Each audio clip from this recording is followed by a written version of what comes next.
Hello friends, welcome to the success Kendra. Friends देखिए, finally railway ने इस वर्ष जो है वैकेंसी दिया है।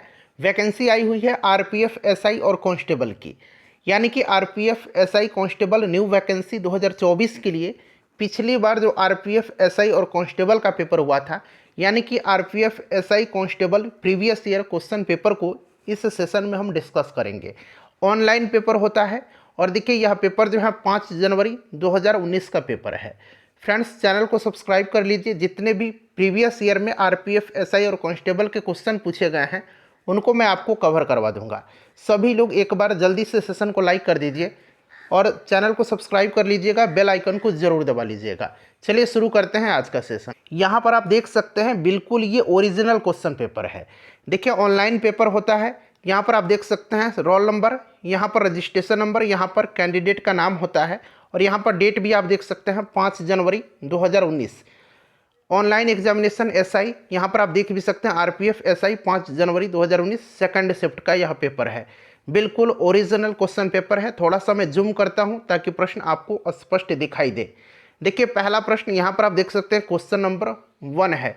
टोटल 120 प्रश्न जो है पिछली बार पूछा गया था। इनमें से कौन सा दुनिया का सबसे बड़ा द्वीप है? तो देखिए, यहाँ पर ग्रीन कलर से आंसर भी दिया गया है। तो आपको भी पता है ग्रीनलैंड जो है यह दुनिया का सबसे बड़ा द्वीप है। जितने भी पेपर हुए हैं पिछले साल 2019 में, सारे के सारे शिफ्ट का मैं आपको कवर करवा दूंगा। सेशन को बस लाइक करिएगा, सपोर्ट करिएगा और इसको शेयर जरूर करिएगा। देखिए, सुल्तान अजलान शाह कप इनमें से किस खेल से संबंधित है? तो आपको पता है सुल्तान अजलान शाह कप जो होता है ये हॉकी से संबंधित है। देखिए, यहाँ ग्रीन कलर पर जो है करेक्ट आंसर होगा। ठीक है, चलिए पूरा पेपर देख लीजिएगा, आपको पैटर्न का आइडिया लग जाएगा रेलवे का। यहाँ पर देखिए, समय अवधि का सूत्र क्या है? समय अवधि का सूत्र जो है यह आपका 1/आवृत्ति हो जाएगा। ऑप्शन डी राइट आंसर हो जाएगा। नेक्स्ट क्वेश्चन कर लेंगे। देखिए, यहाँ पर क्वेश्चन नंबर 4 है ये अब, कि लोकसभा के सभापति को अपना इस्तीफा पत्र को भेजना होता है। तो लोकसभा के सभापति जो है अपना इस्तीफा देते हैं लोकसभा के उपसभापति को, यानी कि लोकसभा के उपाध्यक्ष को। तो ऑप्शन यहाँ पर सी करेक्ट होगा इसका। देखिए, बेकिंग सोडा का सूत्र पूछा गया है। बेकिंग सोडा यानी कि खाना बनाने वाला जो होता है, खाने वाला सोडा। यहाँ पर आप देख सकते हैं NaHCO3 होता है इसका। ठीक है ना। चलिए, सोडियम बाइकार्बोनेट इसको कहा जाता है। उसके बाद देखिए, इंडियन प्रीमियर लीग में पहला शतक मारने वाले भारतीय खिलाड़ी कौन है? तो ये मनीष पांडे हैं। ठीक है ना। 2023 वाला जो आईपीएल हुआ था उसमें विजेता चेन्नई सुपर किंग्स रही थी, और इस बार जो आईपीएल होगा उसको भी आप थोड़ा सा उससे जो संबंधित प्रश्न बनेंगे उस पर फोकस करिएगा। ठीक है ना। तो चलिए, ये मनीष पांडे हो जाएगा।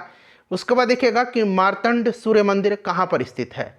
मार्तंड सूर्य मंदिर और एक कोणार्क का सूर्य मंदिर है, तो आपको पता है उड़ीसा में है, और मार्तंड जो है ये आपका कश्मीर में है। यहाँ पर कुछ नए प्रश्न भी आपको देखने को मिलेंगे। चलिए, उसके बाद देख लीजिएगा, अगला प्रश्न पूछा गया है कि यूनाइटेड नेशंस के द्वारा इनमें से किस वर्ष को इंटरनेशनल राइस ईयर निर्धारित किया गया है? तो ये किया गया था 2004 को किया गया था। देख लीजिए कितना पहले का प्रश्न पूछ लिया गया है। ठीक है, और मिलेट ईयर इस साल को किया गया है 2023 वाला को। चलिए, कबीर की रचनाओं का संकलन जो है उसको क्या कहा जाता है? तो कबीर की रचनाओं का जो संकलन है उस बीजक में है। ठीक है ना, बीजक कहा जाता है। क्वेश्चन नंबर 9 का राइट आंसर बीजक हो जाएगा। चलिए, फटाफट मैं आपको क्वेश्चन करा देता हूँ। ठीक है ना। देखिए, हरभजन सिंह का उपनाम क्या है? तो इनको द टर्मिनेटर कहा जाता है। यहाँ पर देखिए द टर्मिनेटर दिया गया है। Option number D right answer हो जाएगा। दवाल राहुल द्रविड़ को कहा जाता है। ठीक है ना। उसके बाद चलिए अगला प्रश्न है। देखिए, दांडी मार्च कब आयोजित किया गया था? तो दांडी मार्च आयोजित कब किया गया था? 1930 में। ठीक है ना, 1930 याद रखिएगा, 12 मार्च 1930 को। चलिए, उसके बाद नेक्स्ट क्वेश्चन है हमारा कि मिट्टी को ढीला करने, क्वेश्चन नंबर देखिए 12 है। यहाँ पर ऊपर क्वेश्चन नंबर लिखा हुआ है। मिट्टी को ढीला करने और मोड़ने की प्रक्रिया को कहा जाता है? तो उसको जोतना कहा जाता है। जो खेत जुताई होती है ना उसको जोतना कहा जाता है। ठीक है ना, जोतना। चलो, उसके बाद नेक्स्ट क्वेश्चन है हमारा कि रंगपुर विद्रोह कब हुआ था? रंगपुर विद्रोह जो है ये कब हुआ था? तो 1783। यहाँ पर आंसर भी आप देख सकते हैं दिया गया है, रंगपुर विद्रोह। नेक्स्ट क्वेश्चन है कि भारत में नई विदेश व्यापार नीति की घोषणा किस वर्ष के लिए की गई थी? यह पूछा गया है। तो यह 2015 से 20 के लिए नई विदेश व्यापार नीति की घोषणा। उसके बाद देखिए, इनमें से कौन सी फसल तेल की फसल नहीं है? यानी कि तेल से संबंधित सरसों, शीशम, मूंगफली का तेल होता है, सूरजमुखी का तेल होता है। ठीक है, तिल का तेल होता है, बाजरा का तेल नहीं होता है। तो ऑप्शन यहाँ पर डी राइट आंसर हो जाएगा। नेक्स्ट क्वेश्चन देख लीजिएगा कि 2011 के अनुसार इनमें से भारत का कौन सा, यहाँ पर देखिएगा, कौन सा केंद्र शासित राज्य सबसे कम लिंगानुपात वाला राज्य है। तो सबसे कम यहाँ पर देखिएगा केंद्र शासित प्रदेश में पूछा जा रहा है, केंद्र शासित राज्य दे दिया गया, केंद्र शासित प्रदेश लिखना था, कोई बात नहीं, दमन और दीव हो जाएगा। यहाँ पर ऑप्शन सी राइट आंसर हो जाएगा। उसके बाद देखिए यूएस ओपन 2018 में विमेन सिंगल का खिताब किसने जीता है। देखिए उस समय का ये करंट का क्वेश्चन पूछ लिया गया है। बताइए इस वर्ष जो है 2023 में यूएस ओपन विमेन सिंगल का खिताब और मेल सिंगल्स का, यानी कि पुरुष सिंगल्स और महिला एकल का खिताब किसने जीता है। चलिए बताइएगा, मैं बताता हूं आपको। देखिए यूएस ओपन 2023 पुरुष एकल का खिताब नोवाक जोकोविच ने जीता है और महिला एकल का खिताब जो है ये कोको गॉफ ने जीता है। तो ध्यान रखिएगा, उस समय नाओमी ओसाका थी, ये जापान की हैं, ठीक है ना। तो उस समय का ये करंट का क्वेश्चन पूछा गया है। देखिए भारतीय गणराज्य में देखिए कितने राज्य और कितने केंद्र शासित प्रदेश हैं।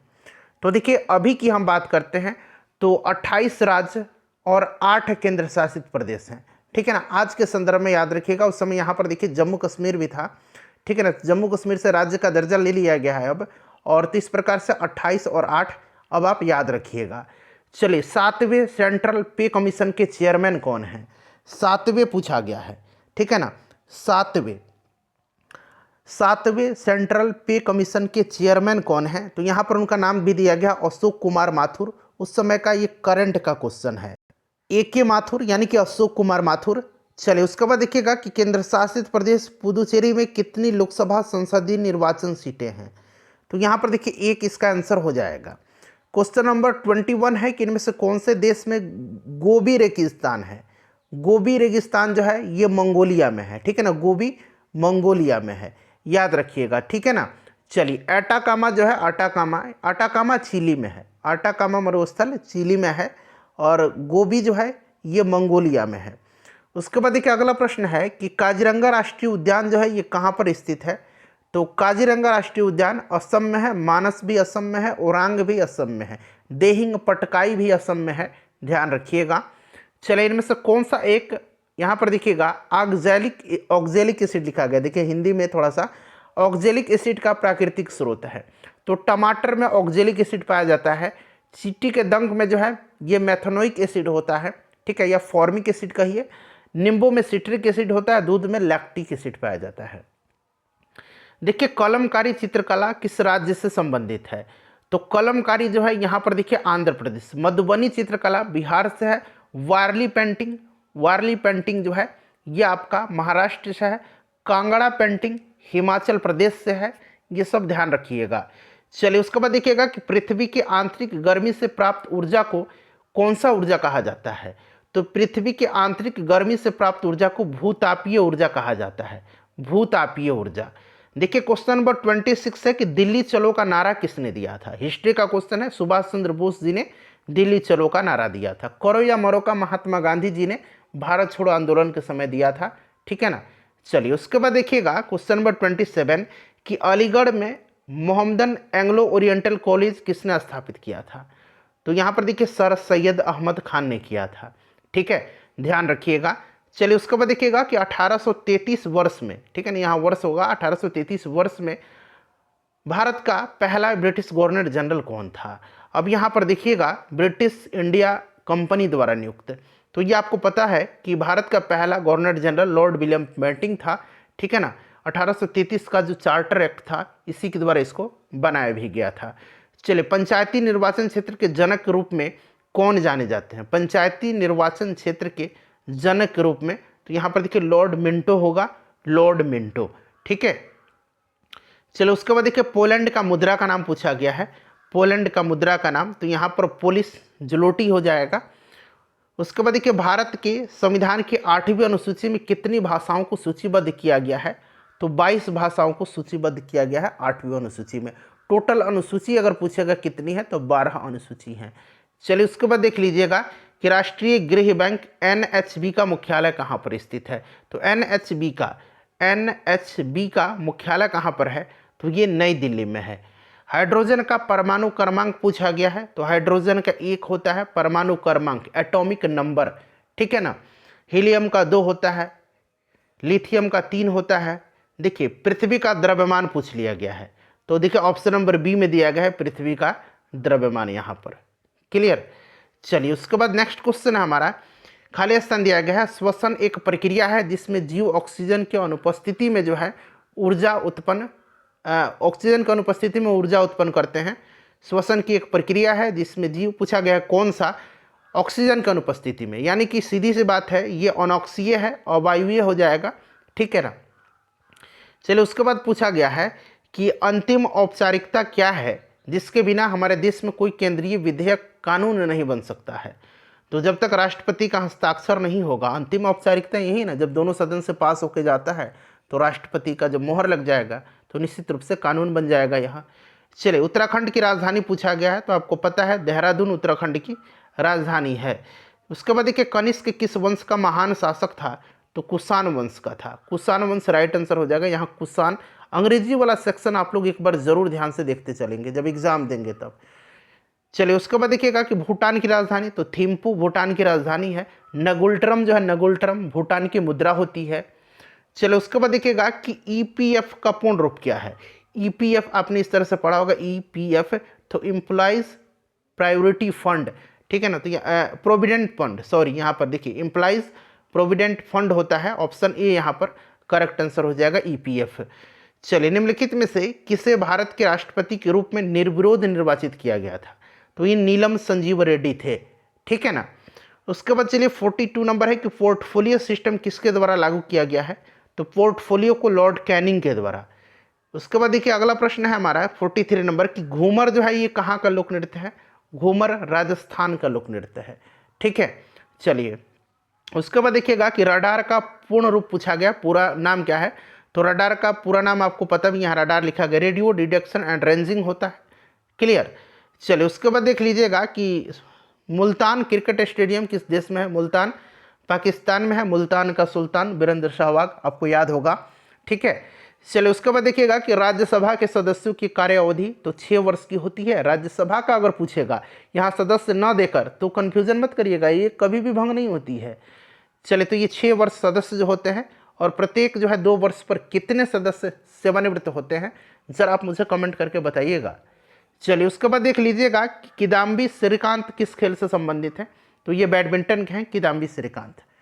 चलिए उसके बाद अगला प्रश्न देखिएगा कि यूनियन पब्लिक सर्विस कमीशन के सदस्य हैं, तो ये सदस्य राष्ट्रपति के द्वारा नियुक्त होते हैं। यहाँ पर देखिए ऑप्शन नंबर ए है।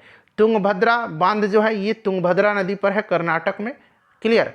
चलिए उसके बाद देखिए बर्फ की क्रिस्टल युक्त बारिश को क्या कहा जाता है, तो उसको जो है यहाँ पर देखिए बर्फ ही दिया गया है, इस तरह से बर्फ आंसर। तो यहाँ पर देख सकते हैं 120 में से 50 प्रश्न जो है आपके जीके जीएस मतलब साइंस करंट अफेयर्स ये सब के पूछे गए हैं। अब यहाँ से देख लीजिएगा मैथ और रीजनिंग का प्रश्न है। पीडीएफ मैं आपको टेलीग्राम पर दे दूंगा, टेलीग्राम का लिंक डिस्क्रिप्शन में मिलेगा, पीडीएफ से जुड़िएगा। देखिए इस तरह का प्रश्न पूछा जाता है, a@b का मतलब है कि ए बी की माँ है। फिर यहाँ पर देख लीजिएगा ये सिंबल दे करके बताया जा रहा है, थोड़ा सा समय लगता है। इस तरह का रीजनिंग का प्रश्न होता है, कथन निष्कर्ष से प्रश्न पूछे जाते हैं। यहाँ पर देख लीजिएगा कथन निष्कर्ष से पूछा जाता है। उसके बाद यहाँ पर देख भी सकते हैं फिर से कथन निष्कर्ष का क्वेश्चन आ गया, रेलवे में कथन निष्कर्ष का क्वेश्चन पूछा जाता है। ये मिसिंग नंबर से 2-3 प्रश्न आपके पूछे जाएंगे रेलवे के एग्जाम में। देखिए इस तरह का जो है मंथ को इस तरह लिखा जाता है, तो प्लेस को कैसे लिखा जाएगा, ऐसा कम से कम 2 क्वेश्चन पूछा जाएगा। पीडीएफ आपको टेलीग्राम पर मैं दे दूंगा, टेलीग्राम से जुड़िएगा। इस तरह का प्रश्न पूछा जाएगा कि 4-5 दोस्त हैं, उनको क्या पसंद है, मिठाई वगैरह दे करके फिर या उनको सीटिंग अरेंजमेंट की तरह दिया जाएगा। तो इसमें होता क्या है ना कि 1 नंबर पे ये क्वेश्चन देखिए, क्वेश्चन नंबर जैसे यहाँ पर 56 है, ये 56 नंबर पर क्वेश्चन दिया गया, और इसी का जो और पार्ट ऐसा इसको सॉल्व करके आप 3-4 क्वेश्चन सॉल्व कर सकते हैं। चूँकि ऐसा 4-5 क्वेश्चन रहेगा, यही क्वेश्चन रहेगा उसमें कुछ और पूछ देगा, तो एक ही जगह आप फ्रेश से लिख करके सॉल्व करिएगा। ऐसा नहीं कि आप जब अगले पर जाइएगा तो ऐसा मत करिएगा कि फिर से इसको सॉल्व करना पड़े। तो ये अलग अलग क्वेश्चन नंबर पर इस तरह का क्वेश्चन रहता है, ठीक है। देख लीजिए फिर से ये मिसिंग नंबर आ गया, मैंने बताया था ना 3-4 क्वेश्चन होते हैं, डायग्राम वाला होता है। एक जल इमेज पूछा जाएगा, वाटर इमेज, और एक मिरर का इमेज पूछा जाएगा। तो 2 क्वेश्चन तो वहाँ से हो गए। क्वेश्चन आपको टेलीग्राम पर मिलेगा, निश्चिंत से देख लीजिएगा। वीडियो को लाइक कर दीजिएगा और इसको शेयर जरूर कर दीजिएगा फ्रेंड।